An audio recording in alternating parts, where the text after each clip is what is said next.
Tahukah Anda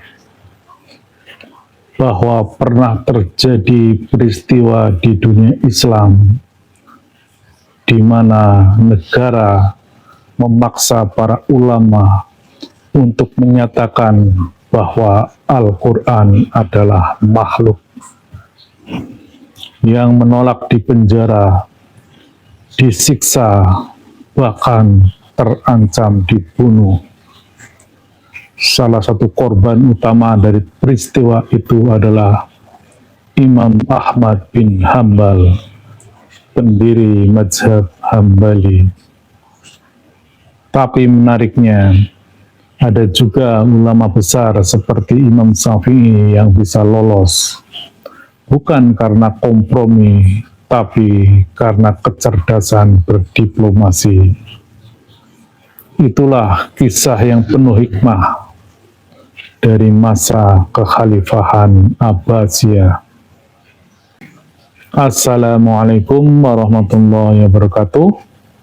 Jumpa lagi dengan Mbah Mun Ajak yang mengampu sebuah channel tasawuf dalam perspektif ilmiah eksakta. Bahasan kali ini merupakan sebuah kisah yang penuh dramatis dan berlangsung amat lama, yaitu tentang kedudukan Al-Quran. Apakah Al-Quran itu makhluk ataukah dia qadim? Isu tersebut bukan sekedar perbedaan pendapat, tapi telah menjadi penyebab lahirnya krisis akidah, tekanan politik, dan bahkan penyiksaan terhadap ulama besar. Mari kita telusuri kisahnya secara utuh dan ilmiah.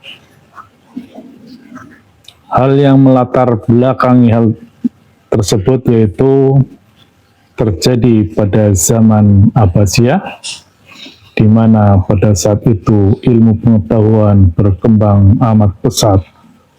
Pada masa kekhalifahan Abbasiyah, khususnya di Baghdad, ilmu pengetahuan berkembang sangat pesat.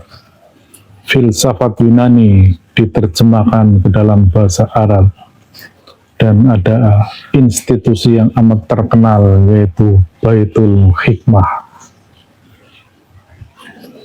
Baitul Hikmah adalah sebuah institusi tentang ilmu pengetahuan, di mana negara amat menghargai terhadap ilmu pengetahuan. Seluruh ilmu pengetahuan yang ada pada saat itu semua berkumpul di Baitul Hikmah. Bahkan filsafat barat, khususnya aliran paripatetik dari Aristoteles, pun menjadi salah satu rujukan utamanya. Sehingga pada masa itu Abbasiyah menjadi sentral peradaban dunia. Hampir selama 7 abad Islam menguasai peradaban dunia. Di tengah arus rasionalisme itu muncul aliran teologi Mu'tazilah yang sangat mengandalkan logika dan akal. Dan salah satu doktrin utama mereka adalah Al-Quran adalah makhluk. Karena selain Allah, maka berarti adalah makhluk, sesuatu yang diciptakan. Itulah argumen utama dari kaum Mu'tazilah. Pandangan ini tentu bertentangan dengan ulama Ahlus Sunnah seperti Imam Ahmad bin Hambal yang meyakini bahwa Al-Quran ini adalah kalamullah, sifat Allah, dan karena itu ia qadim, tidak diciptakan. Selanjutnya dapat kami jelaskan bahwa peristiwa tersebut dikenal dengan mihnah, yaitu pemaksaan negara atas sebuah akidah. Pada masa Khalifah Al-Ma'mun memaksakan doktrin Mu'tazilah kepada seluruh umat Islam melalui kebijakan yang disebut dengan mihnah. Ulama-ulama diuji Jika mereka tidak menyatakan Al-Quran sebagai makhluk, mereka akan ditangkap dan dipenjarakan. Salah satu imam besar yang menentang hal tersebut adalah Imam Ahmad bin Hambal. Ia dipenjara, dipukuli, didera, namun ia tetap berkata, Al-Quran adalah kalamullah, bukan makhluk. Ia bersifat qadim. Keteguhan inilah yang menjadikannya beliau dijuluki sebagai salah satu rujukan Imam Ahlus Sunnah wal Jamaah. Setelah wafatnya Al-Ma'mun, mihnah dilanjutkan oleh Al-Muta'sim dan Al-Watsik. Namun ketika Al-Mutawakkil naik tahta, ia menghentikan kebijakan mihnah dan membebaskan para ulama termasuk Imam Ahmad. Agar pemahaman ini lebih presisi, saya sampaikan bagaimana pandangan Mu'tazilah atas hal tersebut. Jadi, menurut paham Mu'tazilah, Al-Quran adalah makhluk, karena hanya Allah lah yang qadim. Segala sesuatu selain Allah adalah ciptaan. Untuk menjaga keesaan Allah, tidak boleh ada sifat qadim selain zatnya. Itu adalah argumen Mu'tazilah. Sedangkan pandangan Ahlus Sunnah, walaupun pada saat itu tentu belum lahir Ahlus Sunnah, jauh ratusan tahun kemudian Ahlus Sunnah baru lahir, yaitu dengan runtuhnya dinasti Abbasiyah. Namun pandangannya secara substansinya sesungguhnya ada. Sebagai antitesanya Mu'tazilah itulah Ahlus Sunnah wal Jamaah. Bahwa menurut pandangan itu Al-Quran adalah kalamullah, bukan makhluk. Karena kalam adalah sifat Allah, bukan entitas yang terpisah. Sifat Allah itu qadim, tidak diciptakan. Memisahkan sifat dan zat adalah kesalahan fatal. Itu adalah argumen dari kelompok Ibnu Hambal. Namun sekali lagi, Ahlus Sunnah waktu itu belum lahir. Jadi ini semacam inti dari pemahaman Ahlus Sunnah yang kemudian diakomodasikan pada era Abu Mansur Al-Maturidi dan Abu Hasan Al-As'ari sebagai tokoh lahirnya Ahlus Sunnah wal Jamaah. Pemirsa dimanapun berada, baiklah kami mencoba memberikan review sekaligus pemahaman dalam perspektif tasawufnya. Kami adalah pelaku Thariqat Arwahi dari Majelis Zikir Thariqat Naqsabandiyah Khalidiyah Nusantara, yang pastinya kami fokus pada eksplorasi ruang-ruang rohani, mensikapi perbedaan tentang apakah Quran itu qadim dan apakah Quran itu makhluk. Ini sesungguhnya tidaklah sulit membedakan itu. Namun ketika pemahaman kita, pijakan berpikir kita secara dikotomis, benar salah, hitam dan putih, maka pasti akan terjadi perdebatan. Dan itu artinya adalah sebuah pemahaman di alam realitas, pemahaman sebatas akal rasional. Jadi, karena pemahaman akal rasional, dia dibatasi oleh sudut pandang, dibatasi oleh ruang dan waktu, berdasarkan perspektif. Singkatnya, perbedaan di alam realitas di dunia ini sifatnya adalah horizontal. Dia terkotak-kotak. Setiap ada pendapat, pasti ada antitesanya, ada pendapat yang lain.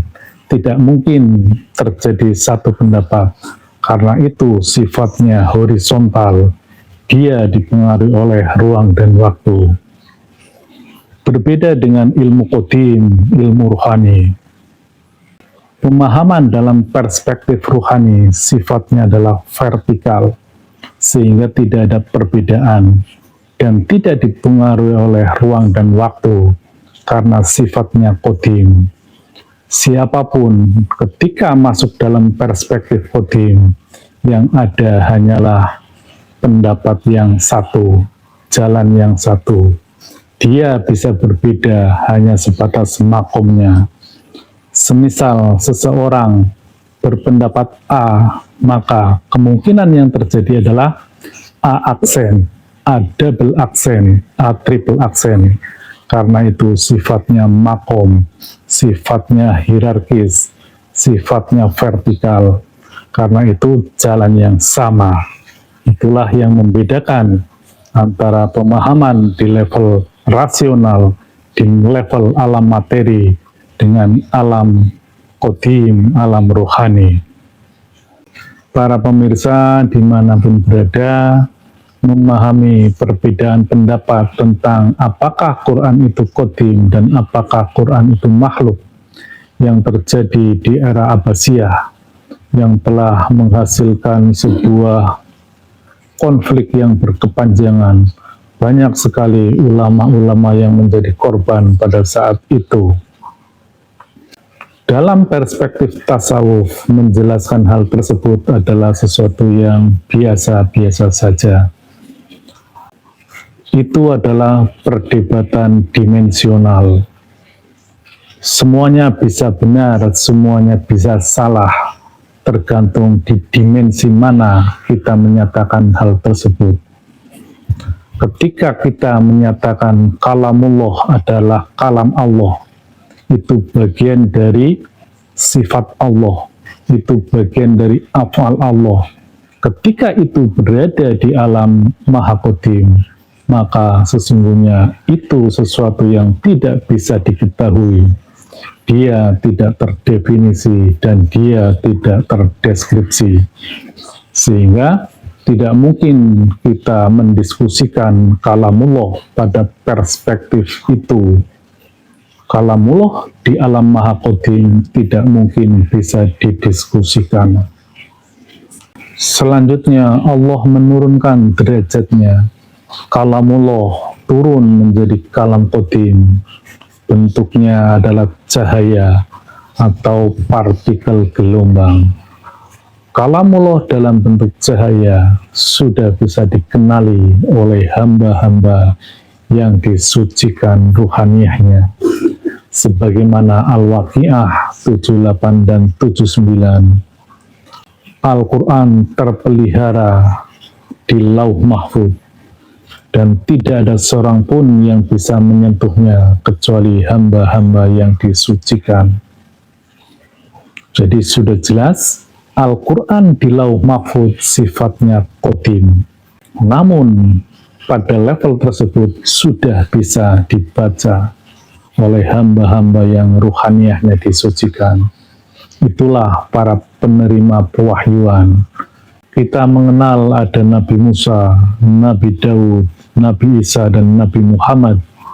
Beliau adalah pribadi-pribadi yang mampu menyentuh kalam qadim, mampu membaca kalam qadim, atau lebih tepatnya dibacakan kalam qadim oleh Allah Subhanahu wa Ta'ala.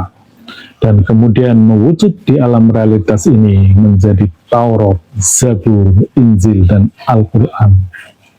Bahkan sampai hari ini, Allah masih memperkenankan hamba-hamba yang disucikan ruhaniyahnya untuk dibacakan kalam qadim tersebut. Jadi sudah jelas sampai di sini. Kemudian kalamullah mewujud di alam realitas ini, di dunia ini, menjadi perkataan manusia. Kitab Taurat adalah perkataan dari Nabi Musa, kitab Zabur perkataan dari Nabi Daud, kitab Injil perkataan dari Nabi Isa, dan kitab Al-Quran perkataan dari Nabi Muhammad.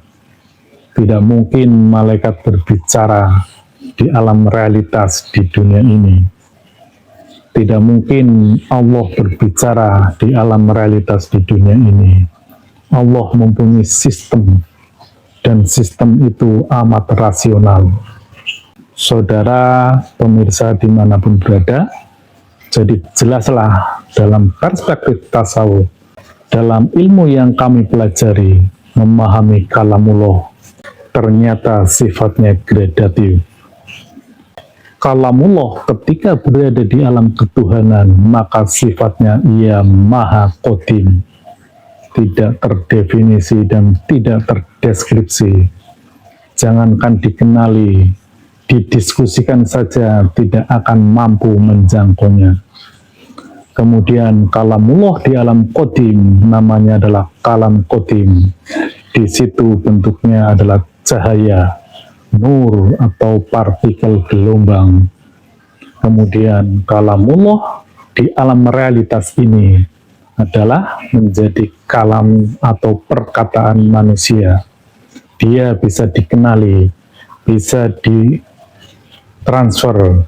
bisa dirubah menjadi bentuk perkataan, menjadi bentuk tulisan, bisa dicetak, bisa direkam, bisa dimasalisasi, bisa diduplikasi, karena ia terikat dengan hukum-hukum sunatullah.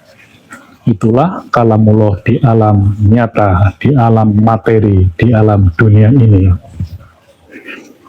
Demikianlah yang dapat kami sampaikan. Seandainya ilmu ini disampaikan di masa dinasti Abbasiyah, tentu pertentangan itu, perseteruan itu tidak pernah terjadi. Dan juga kami menghimbau kepada seluruh umat di dunia ini saat ini, sudah semestinya lah kita beragama secara lebih rasional.